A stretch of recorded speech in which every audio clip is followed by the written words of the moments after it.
सबसे पहले आप तमाम का शुक्रिया जो आज की इस प्रेस कॉन्फ्रेंस की निस्बत से आप इकट्ठे हुए। मैं एक कानूनदान की हैसियत से, इसके अलावा इंसाफ लॉयर्स फोरम के सेक्रेटरी जनरल की हैसियत से अपनी लीगल टीम के साथ ये प्रेस कॉन्फ्रेंस कर रहा हूँ और मेरी ये कोशिश होगी कि मैं बुनियादी तौर पे अपने नुकात वज़ा करके आपकी तरफ देखूं। सबसे पहले हमें ये मानना होगा कि मुआशरे में अगर आईन के मुताबिक हुकूमतें और रियासती इदारे काम नहीं करते तो बिगाड़ का पैदा होना यकीनी है। लेकिन जहाँ पे बिल वास्ता या बिला वास्ता अवामी नुमाइंदे या लीडर्स आ जाएं, उन पे तो ये लाजिम है कि वो आईन और कानून की पासदारी करें। और फिर किसी सूबे में अगर वज़ीर आला मौजूद है और वहाँ पे गवर्नर मौजूद है तो वहाँ पे दोनों पे ये लाजिम है कि वो तवाज़ुन से काम करें आईन के मुताबिक। पिछले दिनों एक बहुत मुश्किल सूरत हाल सामने आई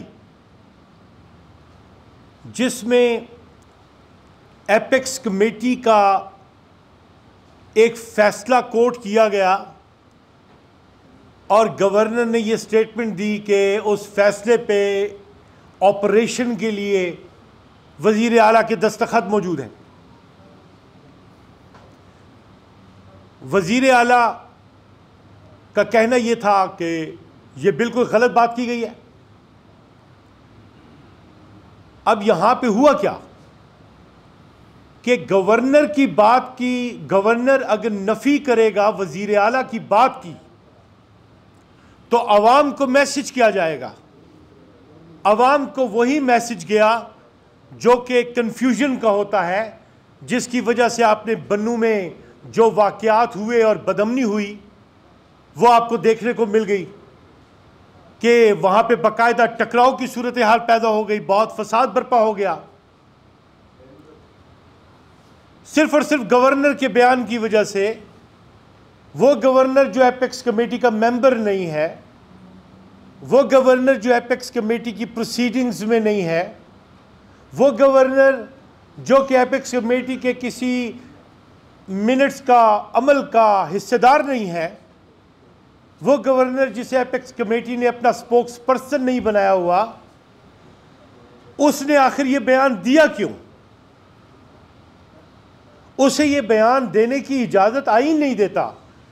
उसकी वजह यह है कि वो हलफ लेके सदर के नुमाइंदे के तौर पे गवर्नर बनता है और 3rd शेड्यूल के मुताबिक वो ओथ देता है और वो अपनी हुदूद में रहने की यकीन दहानी करता है।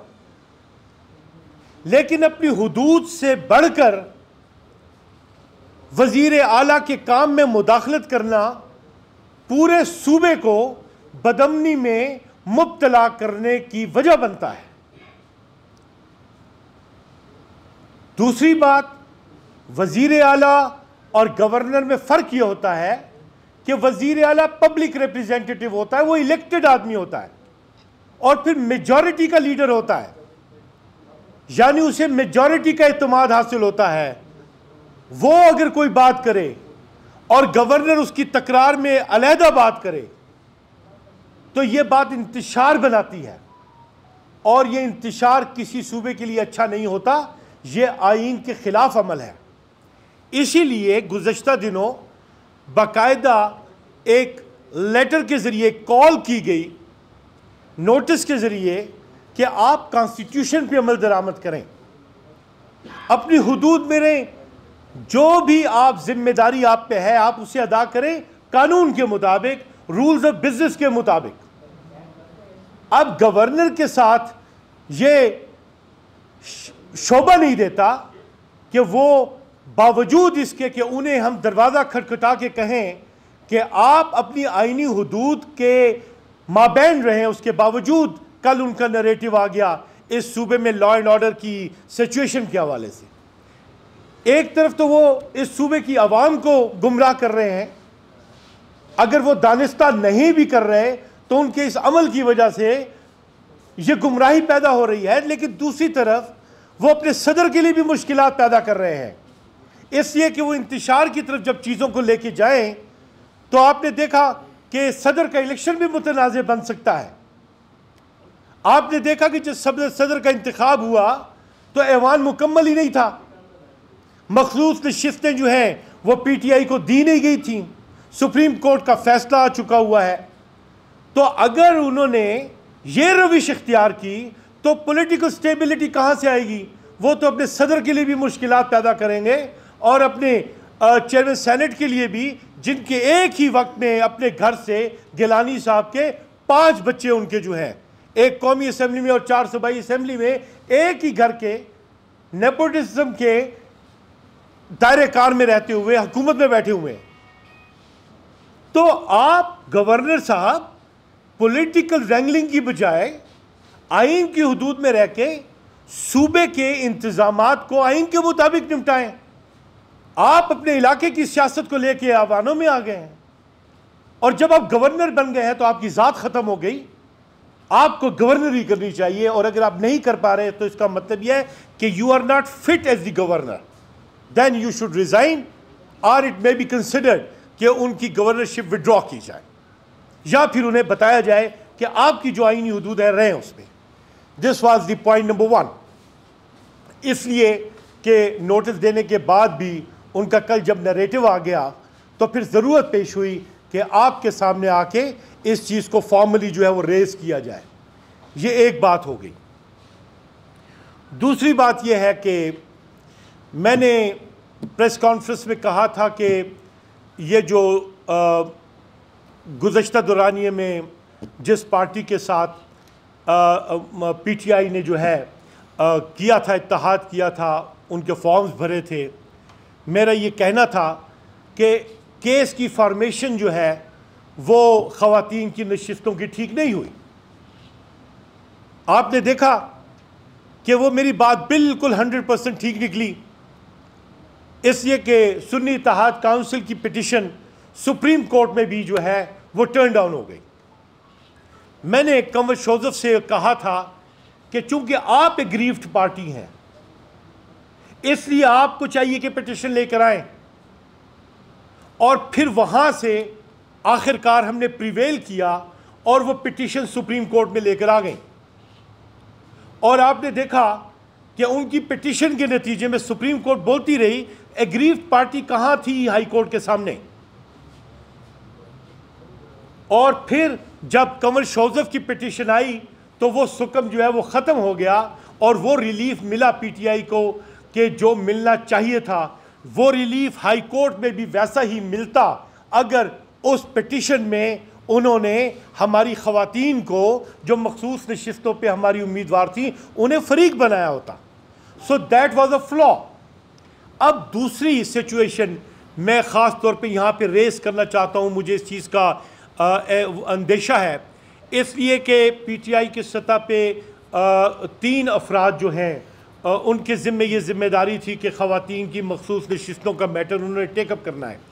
लेकिन मेरे इल्म में आया है कि ना ही कंवर शोजफ ने को छोड़ा गया वो पिटिशन फाइल करने के लिए, और दूसरी तरफ सेक्रेटरी जनरल जो है ख़वातीन विंग की, उन्हें भी धक्के दे के इलेक्शन कमीशन से निकाल दिया गया, और वो सारी की सारी जो लिस्ट है वो मोहतरमा वो जो है मिशाल यूसुफजई, उन्होंने वो फाइल की।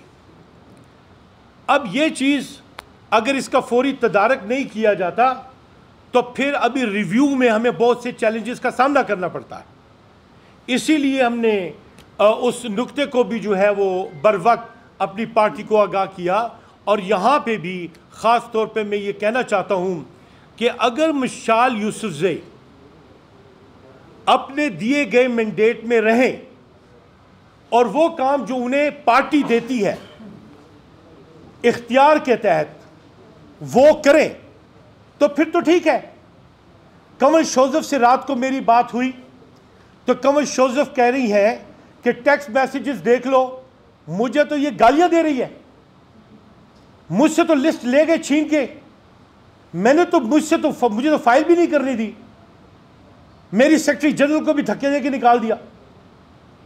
फिर उसके बाद हमारी जो एमएनए थी, ख़ास तौर पे नौरीन इब्राहिम कोहाट की, उन्होंने राब्ता किया और उन्होंने कहा कि लिस्ट जो है वो as mandated by the party और उनकी जो मेंबर थी कमेटी की कंवल शोजफ, उनके मुताबिक नहीं दी गई। लिहाजा पार्टी की सतह पे हमने, चूंकि ये क्वेश्चन जो है बुनियादी तौर पे फ़हीम साहब हैं, मशरक़ के एक बड़े काबिल सहाफ़ी हैं, उनके एक टिकटॉक मैसेज में ये सारी डिपिक्शन आई थी और मुझे मेरे अहबाब ने कहा कि इस सिचुएशन को आप देखें। तो ये सारी की सारी सूरत हाल है। हमने पार्टी को कह भी दिया और हमने ये सुना है कि उसका तदारक भी किया जा रहा है, लेकिन अवाम की ख़ास तौर पे प्राइज़ रखने के लिए, रिकॉर्ड को स्ट्रेट रखने के लिए, रिकॉर्ड मुरतब करने के लिए ये बात की जा रही है कि ये चीज़ हमें स्ट्रीमलाइन करनी है, ख़ास तौर पे चैलेंजेस को मीट करने के लिए। फिर इसके अलावा मुझे आज की इस प्रेस कॉन्फ्रेंस में तीसरा जो नुक्ता उठाना है वो ये कि रूल ऑफ लॉ मूवमेंट में ख़वातीन ने बहुत काम किया है। सो मैं यहाँ पे कैटेगरिकली हमारी जो सिंध की जो उम्मीदवार थी ख़ास तौर पे ख़वातीन नशिस्त के लिए, उसके लिए हलीम आदिल शेख से भी मेरी बात हुई थी, जाहिदा कमाल। इसके अलावा लाहौर इस्लामाबाद से हमारी आयशा खालिद, इसके अलावा हमारी वकील मासूमा मीर हमारे केपी से, और क्या नाम था उनका, जरीश एडवोकेट, जो कि जिनका ताल्लुक़ पंजाब से और लाहौर से है। हमारी किसी भी ILF की किसी भी खातून मेंबर को मखसूस नशिस्तों में जगह नहीं मिली। मैं उसकी ज़िम्मेदारी कबूल करता हूँ और ये अर्ज़ करता हूँ कि मैंने वजाहत उन्हें भी की कि आइंदा हम ज़्यादा कम्युनिकेशन को जो है बेहतर बनाने की कोशिश करेंगे पार्टी के नज़्म के साथ, चूँकि हमें चैलेंजेस का सामना है। खान साहब अंदर है, खान साहब का मामला ये है कि इनफैक्ट तमाम पार्टी खान साहब के ही इर्द गिर्द रिवॉल्व करती है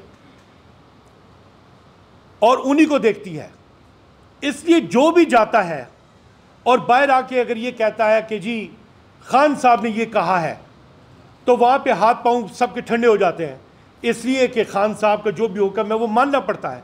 जहाँ पे कंट्रडिक्शंस आ जाती हैं वहाँ पे रिकॉर्ड स्ट्रेट करना पड़ता है।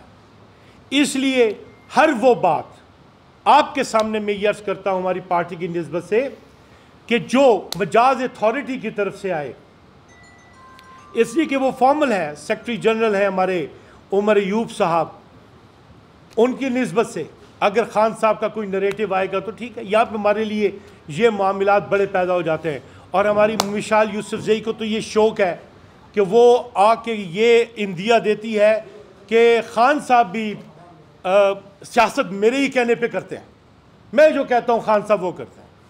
अब ऐसे नरेटिव 3 साल की वकील उठ के 60 साल के वकला को बोलती है, ख़वातीन के अंदर घुस जाती है और उससे लिस्टें छीन लेती है।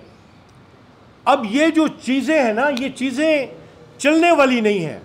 लिहाजा नज़्म के तहत हर एक को अपनी जगह पे रह के काम करना है। और मैं ये क्यों कह रहा हूँ आपको, आपके जहन में ये बात आ सकती है कि भाई आपका ताल्लुक PTI से है और आप बात कर रहे, नो, मैं आपको बता रहा हूँ कि हम रूल ऑफ लॉ की मूवमेंट चला रहे हैं, रिकॉर्ड को स्ट्रेट कर रहे हैं, इसलिए कि आने वाले दिनों में हमें शायद अदालतों के सामने खड़ा होना पड़े, तो हम ये एविडेंस भी क्रिएट कर रहे हैं।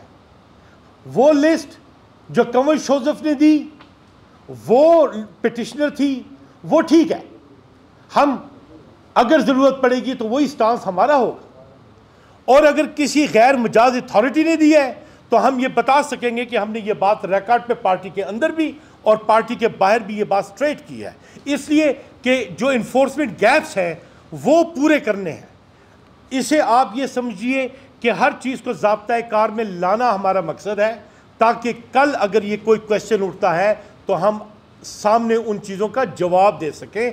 और ये भी याद रखें कि चूँकि हमारा नाम इंसाफ के साथ जुड़ा हुआ है, हम अंदर भी हालात को उसी के मुताबिक रवा रखेंगे। और अगर हम गवर्नर को कहते हैं कि आईन और कानून के मुताबिक चलो, तो जहाँ हमें ज़रूरत होगी तो हम भी आईन और कानून के मुताबिक लाने में अपना किरदार अदा करेंगे। ये वकीलों की जिम्मेदारी है, जिम्मेदार शहरियों की ये जिम्मेदारी, हम वो जिम्मेदारी को पूरा करेंगे। आखिरी बात और वो ये है कि हमने फेज़ 2 मुकम्मल कर लिया। हमने यहीं पे प्रेस कॉन्फ्रेंस में ऐलान किया था रूल ऑफ लॉ मूवमेंट का, उसका दूसरा साइकिल कल मुकम्मल हो गया।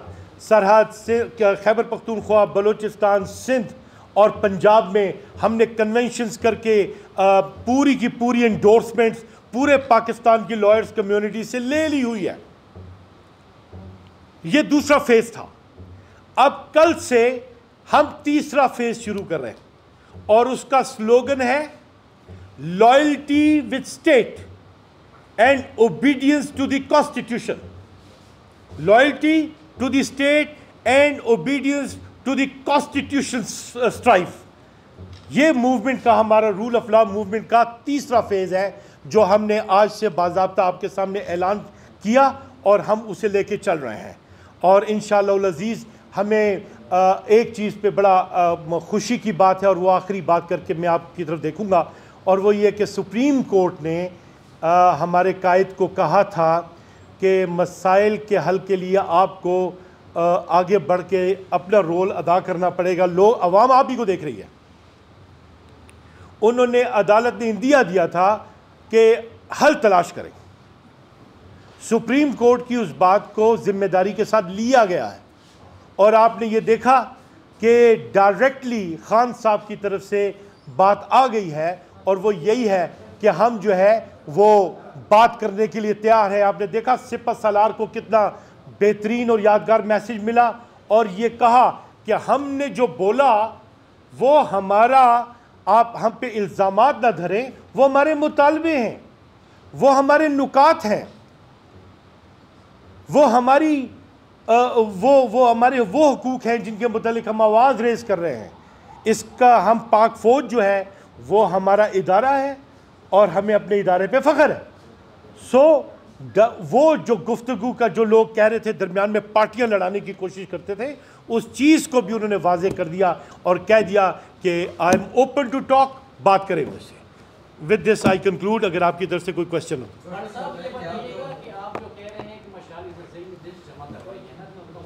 हाँ हाँ, पहली बात तो यह है कि वो मजाज अथॉरिटी नहीं है। कमल शोजफ जिस तरीके से कल रो रही थी, जिस तरीके से वो बता रही है कि मुझे ये टेक्स्ट मैसेज पे गालियां भी दे रही है, हरास भी कर रही है, तो वो मजाज जो है वो तो ज़ाहिर है कमल शोजफ है ना, वो बंदी है जिसकी पिटीशन पे पूरी पार्टी को रिलीफ मिला है। अब ये पार्टी इन चीज़ों का जायज़ा ले रही है। चूँकि आपकी तरफ से सवालात थे, तो ये बात ये मजाज अथॉरिटी नहीं थी और उसने जमा कराई है, और वो जो उसके जमा कराने की जो वीडियो है वो मैं आपके साथ जो है वो शेयर किए देता हूँ, आप देख लीजिए। मैंने तो असद से कहा था कि ग्रुप में शेयर कर दें, पता नहीं उन्होंने किया या नहीं किया, मुझे आई डोंट नो। तो वो भी है। मजाज अथॉरिटी नहीं है। अब बादियों नज़र में ऐसी बात सुनने को आई है, और बल्कि जो कल हमारी ये जो नौरीन इब्राहिम ने जो बात की है, उन्होंने ये कहा है कि रद्दोबदल हुई है और बेनिफिशरीज सामने आए हैं जिनकी पार्टी के लिए कोई कंट्रीब्यूशन नहीं थी।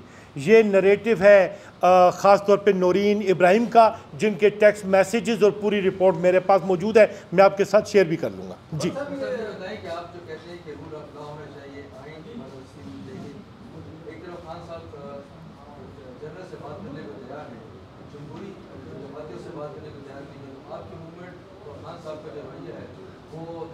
नहीं नहीं, हम तो फॉलो कर रहे हैं। सुप्रीम कोर्ट का बताया आपको, हमारी रूल हमारी नहीं बात का देखें। एक बात से याद रखें, कॉन्स्टिट्यूशन का फ्रेमवर्क देखें, उसमें एस्टैब्लिशमेंट जो है ना, जो है वो कॉन्स्टिट्यूशन में नहीं है। जहांगीर करामत ने इन बातों को महसूस करते हुए एक विजिबल पोजीशन ली थी। नवाज शरीफ साहब ने उनसे इस्तीफ़ा भी ले लिया, उन्होंने दे भी दिया, लेकिन अब ये तो वाज़े हो गया, हर एक के सामने आ गया कि इस्टेब्लिशमेंट कौन है। अब ISPR जब खड़े होकर कहती है कि टारगेट करती है, बताती है, मुतालबे करती है, तो वो तो सबके सामने आ गया कि स्टांस कौन दे रहा है। तो इस्टेब्लिशमेंट जाहिर हो गई है, कॉन्स्टिट्यूशन में मौजूद नहीं है लेकिन है। अब उसके वजूद को तस्लीम करके ये जब हर तरफ से बात हो रही है कि कोर वो है, तो कोर से बात करनी पड़ेगी ना, रेलिवेंट वो हुआ। और वो जो बेनिफिशरीज हैं वो भी तो उन्हीं की वजह से बैठे हुए हैं। अगर प्रोटोकॉल मिला मियां नवाज शरीफ साहब को तो एवरीबॉडी नोज, वरना अदालतों में कौन इस तरह से गिरफ्तार किसी को कर सकता है जैसे कि हमारे कायद को किया गया। ऐसा हो नहीं सकता। 90% से ज़्यादा हमारा पॉपुलैरिटी रेट है। तो वो अब किस तरीके से अब ये इस्टेब्लिशमेंट इन्वॉल्व होती है, किस तरीके से कोई फार्मूला निकालती है, आप जिनकी बात जिनको वो लेकर आई है उनको वो किस तरीके से अपनी सतह पर एडजस्ट करने की बात करती है, ये तो तब बात होगी जब उनके उस पर आएगा। हम तो ये कह रहे हैं कि आप सिविल ऑर्डर को आवाम के मैंडेट के मुताबिक जो है वो स्ट्रीमलाइन करो। तो ये जब बात उनकी जब रिस्पांस पॉजिटिव आएगा तो चीज़ें तो स्ट्रीमलाइन हो सकती हैं। सो कहने की बात यह कि जो सुप्रीम कोर्ट ने कहा और हमने सुप्रीम कोर्ट को बताया रूल ऑफ लॉ मूवमेंट के नतीजे में, तो सुप्रीम कोर्ट ने कहा, हमारा स्टांस भी माना, हमें सीटें भी दे दी और यहाँ पे हमारे चेयरमैन को भी कहा कि जी आप अपनी इंटरवेंशन करें। तो ये हमारी मूवमेंट की बहुत बड़ी सक्सेस है।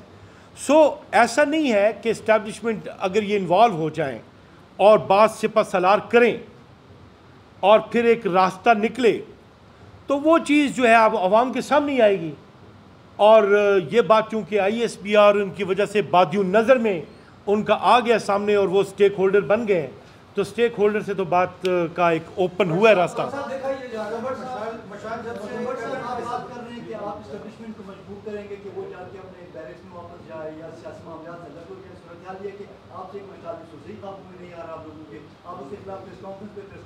देखो यार, देखो यार, नहीं, देखो यार, नहीं, देखो यार, मेरी बात सुनो। पहली बात यह है कि आप ही की जानिब से बात उठ के आई, हम तो आपकी बात को अहमियत देते हैं ना। हम तो रूल ऑफ लॉ के लिए काम कर रहे हैं अपने सरबराह के हुक्म पे, इमरान खान के हुक्म पे। वो जेल में है और जेल में उनकी रसाई एक प्रोसेस के ज़रिए है। हमने उन तक रसाई करनी है तो भी लीडरशिप के ज़रिए करनी है। दूसरी बात, आपने देखा कि वहाँ पे प्रॉब्लम्स इंतज़ामी पैदा हुए हैं कि एक जाता है, दूसरा उसकी नफ़ी करता है और फिर उसके लिए एक ऑर्डर बना है जिसकी वजह से पार्टी ने एक्शंस भी लिए हैं। आप बात कर रहे हैं तो बात यह है कि जब हम रूल ऑफ लॉ के लिए जा रहे हैं तो सवालात जब उठते हैं तो आपका क्या ख्याल है, सवालात को हम एड्रेस न करें, रिकॉर्ड को स्ट्रेट न करें। अब मिसाल के तौर पे देखें ना, अगर हमने आकर ये बात ना उठाई, मशाल यूसुफजई की बात नहीं है, बात कोई भी स्टेक होल्डर कैसे बना हुआ है, कौन कैसे आया हुआ है, जनरल रानी की भी दास्तान है, उस्तानियों की भी दास्तानें हैं, ये भरे हुए चीज़ें पड़ी हैं। कतई नज़र उस चीज़ के बात सही हो रही है। अब मशाल यूसुफजई काम तो बहुत करती है ना, दिनों रात मेहनत करती है, दौड़ती है, सब चीज़ें, लेकिन क्या वो उसकी मजाज है। अब रही काबू होने की बात, तो ये आ गए ना। आप देखें हम आपकी सहाफ़ी के साथ क्या किया, उसने सहाफ़ी के साथ क्या किया, आप लोगों से आके माफ़ी मांगी ना। तो ये चीज़ें आप खुद सोचें कि उसके बाद क्या हुआ, कितने वीडियो लागू हुए पूरे पाकिस्तान में। हर एक ने कहा ये दूसरे हफ्ते में नहीं है, दूसरे हफ्ते में नहीं है कि नहीं। अब वो क्यों है, कैसे है। अब मुझे एक बात बताएं कि 2 साल की 3 साल की वकील, 2 साल की 3 साल की वकील 70 साल के वकला को कैसे अपने पीछे चला सकती है। वकील कोई मामूली तबका है, लेकिन अगर वो ये जुर्रत करती है तो उसे उसकी जगह भी बतानी होगी। It is outside the ambit of the party. Party में तो कर ही रहे हैं, अवाम में भी कर रहे हैं, अवाम को भी सेंसिटाइज कर रहे हैं, एजुकेट कर रहे हैं। सो ऐसा नहीं हो सकता। आईन और कानून के मुताबिक आप भले उन्हें कोई इख्तियार दे दें, आप उन्हें कह दें कि ये जी पूरे पाकिस्तान के अंदर वजीर आजम होगी, पार्टी ये फैसला करते, ठीक है। If she is properly authorise, ठीक है ना। अब आप जो मेहनत करते हैं, अगर वो पॉजिटिव होगी तो पॉजिटिव होगी, नेगेटिव होगी तो नेगेटिव होगी। अब मैंने जब उसके खिलाफ तनकीद किया तो आपने ये भी देख लिया ना, मैंने ये कहा है कि मेहनत बहुत करती है, मैंने इनकार किया है। अभी 2 रोज़ पहले भी मेरे वीलॉग में ये बात थी। देखें, सही को आप सही बोलोगे, गलत को गलत बोलोगे। मेरे पूरे पाकिस्तान की वकला की जो रिप्रेजेंटेशन थी वो सारी की सारी उस पर इस्त्री फिर गई। और आपका क्या ख्याल है कि पाकिस्तान के सेक्रेटरी जनरल की हैसियत से मैं पूरे पाकिस्तान में घूम रहा हूँ रूल ऑफ लॉ के लिए, तो खामोश बैठूंगा? नहीं, लेकिन मैं लड़ूंगा नहीं। मेरी पूरी कमिटमेंट हमारी 2 चीज़ों पे है। खान साहब को बाहर लेके आना है, रूल ऑफ लॉ को यकीनी बनाना है। इसी वजह से आप ये देख लीजिए कि रूल ऑफ लॉ मूवमेंट ने कभी वजीर आला को ये नहीं कहा कि फलां को मुलाजिम बनाओ, फलां को ये तो, फलां को ये मुलाजिम। हमारा है ही 2 पॉइंट एजेंडा। ILF का 2 पॉइंट एजेंडा है, रूल ऑफ लॉ और खान की रिहाई। इसके अलावा हमारा कुछ भी नहीं है। हाँ, जब काम कर रहे हैं तो आपका क्या ख्याल है कि हम अपने आप को स्ट्रेट नहीं रखेंगे? हम क्लीन रखेंगे अपने आप को। सीधी सी बात है, अगर मशाल यूसुफजई को ऑथोराइज किया है पार्टी ने और मशाल यूसुफजई ने अपनी पार्टी की लीडरशिप के कहने पे ये काम किया है तो फिर ठीक है। मुझे कमर शोजफ जो है उसने कॉल करके बता दिया कि यार मेरे साथ ये हो रहा है, तो क्या मैं खवातीन के राइट्स को डिफेंड नहीं करूंगा, रिकॉर्ड पे नहीं लेके आऊंगा? तो पार्टी देख लेगी। आई एम नॉट अगेंस्ट मशाल Yousafzai, I am for the justice and rule of law. ये याद रखिए। और मैं भी जो करूंगा मैं भी काबिल मुआवजा हूं ना। ऐसा तो नहीं है कि कोई मुझे नहीं पकड़ सकता, हमें नहीं पकड़ सकता। We are living in a different dimensions. तो मेरी जहां तक अपनी बात है, it is not against party. ये याद रखें, जो भी फैसला पार्टी कर, पार्टी कहती है कि ये सही है, बस सही है। अगर खान ने बोला है कि ये सही है तो सही है। लेकिन सही अगर होता तो उनकी जो सरबराह है खवातीन की, कमर शोजफ, वो क्यों रोती? उसने जो ट्वीट की थी वो ट्वीट उसे क्यों वापस लेनी पड़ती? वो जो फ़हीम साहब ने जो वीलॉग किया है क्यों करता? So we are to keep that thing straight. और तुम लोग भी बड़े तेज हो ना, तुम लोगों ने मशाल को पकड़ लिया और गवर्नर को छोड़ दिया। तुम उसे इस तरह से लिवरेज देते हो, हैं?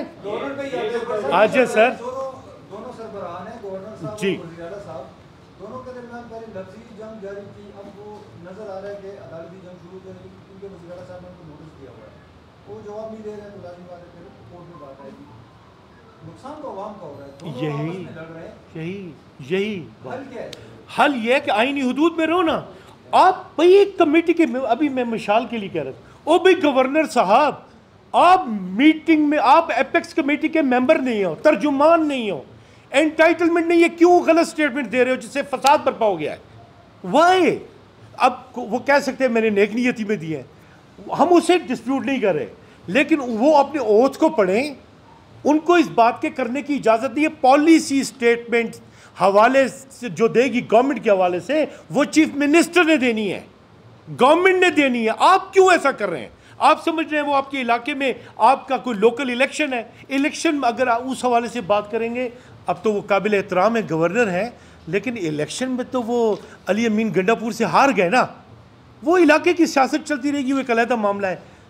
वज़ीर आला की भी हम मुआविनत यही कर रहे हैं कि जनाब आप हमारे लीडर हो, हम भी, गवर्नर साहब और आपके दरमियान में तवाज़ुन ज़रूरी है। हम भी ये चीज़ जो है इनिशिएट हमने कर ली तो उनके सामने आ गया। तो हल ये है कि जो हद है गवर्नर साहब की उसमें रहें, जो वज़ीर आला साहब का मनसब है वो निभा रहे हैं। तो वज़ीर आला साहब की उनकी ज़ात तक चले जाते हैं, वो ऐसे सख्त बयान उनके आए हैं कि गवर्नर साहब के बारे में उनकी ज़ात तक चले जाते हैं। उनको भी थोड़ा ज़ात मैं आपको एक बात, देखिए आप मेरी बात सुने, यकीनी तौर पे जब आप इक्विटी मांगते हैं ना, तो जो अपने लिए पसंद करते हैं वो आपको दूसरे के लिए भी पसंद करना है, राइट? पॉलिटिकल इश्यूज़ को पॉलिटिकल तरीके से हल होना होता है। आप जो कह रहे हैं, जो आपने कहा कि ज़ात तक, अगर जवाब में हतमी तौर पे वज़ीर आला साहब को जाना पड़ा ना इस नोटिस की तरफ, तो ये गए, वो तो नहीं गए। आई मीन टू से कि रैशनलाइज किया। सो मैं आपको ये कहता हूँ कि आपने हल पूछा, वो यही कहा कि गवर्नर साहब अपनी हुदूद में रहें। वज़ीर आला साहब से भी यही अर्ज़ के आप जो गवर्नमेंट है यकीनन आइन के मुताबिक वो आपने चलाना है, तो पॉलिसी में तकरार नहीं होना चाहिए। गवर्नर जा रहे हों मगरिब की तरफ और वो भी बिला इख्तियार, तो आप क्या कहोगे? तो ये चीज़ है जो नहीं करनी चाहिए। सवाल करना चाहूँगा, अभी आपने होगा जो पार्टी को हुक्म हो 9 मई के हवाले से बता दें, जिसमें उन्होंने कहा कि हमने कहा था एहतजाज के साथ भी किया जाए। इस तरह के आप लोगों के अहकाम जारी किए गए थे मुख्तलिफ जगहों पे एहतजाज करने के? आपने पूरा बयान यार खान साहब को सुना है। खान साहब ने ये बोला है, ओ भाई एहतजाज जो है ना, एहतजाज एक आईनी हक है। इल्ज़ाम आप अलहदा बात कर रहे हो, इल्ज़ाम करो, आप मुकदमे चलाओ। जिन्होंने कानून को तोड़ा है आप उनको मुआवजा कर लो कानून के मुताबिक। लेकिन हमारा मौक़िफ़, हम उन्होंने अपना मौक़िफ़ वाज़ेह कर दिया कि sorry it was not against armed forces. ये एक एहतजाज है, एहतजाज ठीक होता है। हाँ, आप वो समझे कि भाई उसके आड़ में जो आप इल्ज़ामात लगा रहे हैं कहते वो गलत है, तो वो तो ऑफिशियल स्टेटमेंट खान साहब की आ गई। खान साहब देखिए लीडर है, उसने रियासत को लेके चलना है। आप उसे गलत फहमी की बुनियाद पे लोग आपको लड़ा रहे हैं। अगर ये तासुर डेवलप वो कर रहे थे तो खान साहब ने ज़ाहिर कर दिया।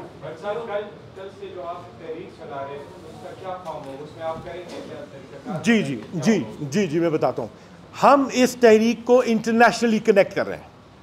इंटरनेशनल कन्वेंशंस के मुताबिक डेमोक्रेसी को यकीनी बनाने, फॉर्म 47, फॉर्म 49 इनके फेट को डिटरमिन करवाना और इलेक्शन के इस हालात को देखने के लिए कि क्या यूनिफॉर्मिटी ऑफ डेमोक्रेसी के लिए हमें दोबारा इलेक्शन का तकाजा करना है। तो इस डिबेट में हम कौम को असिस्ट करेंगे कि ताकि वो इस मुल्क में डेमोक्रेसी को बहाल करें। ये तमाम पाकिस्तान में और बैनुल अक़वामी कंट्रीज़ के साथ इंटरेक्शन के नतीजे में मजबूत डेमोक्रेसी के लिए, रूल ऑफ लॉ के लिए ये आवाज़ तमाम स्टेक होल्डर्स को इन्वॉल्व किया जाएगा। आपने रूल ऑफ लॉ की मूवमेंट तो देखी, पूरे पाकिस्तान अब रूल ऑफ लॉ मूवमेंट की बात कर रहे हैं ना। हम जो अब जा रहे हैं इसमें एक चीज़ का इजाफा हो गया है, आपने वो गौर नहीं किया, आपको उस पर कॉन्सेंट्रेट करना चाहिए था। लॉयल्टी टू द स्टेट, ये याद रखें। और उसमें स्टेट जब कहते हैं तो स्टेट सब कुछ में आ जाता है, उसके तमाम इदारे भी आते हैं, उसके तमाम इंतज़ाम भी आता है। तो लॉयल्टी टू स्टेट का इजाफा हो गया है। जो लोग एंटी स्टेट एक्टिविटी करते हैं उन्हें टारगेट करके डिफ्रेंशिएट कर रहे हैं ताकि पायदार डेमोक्रेसी आर्टिकल 5 के मुताबिक आए। Thank you.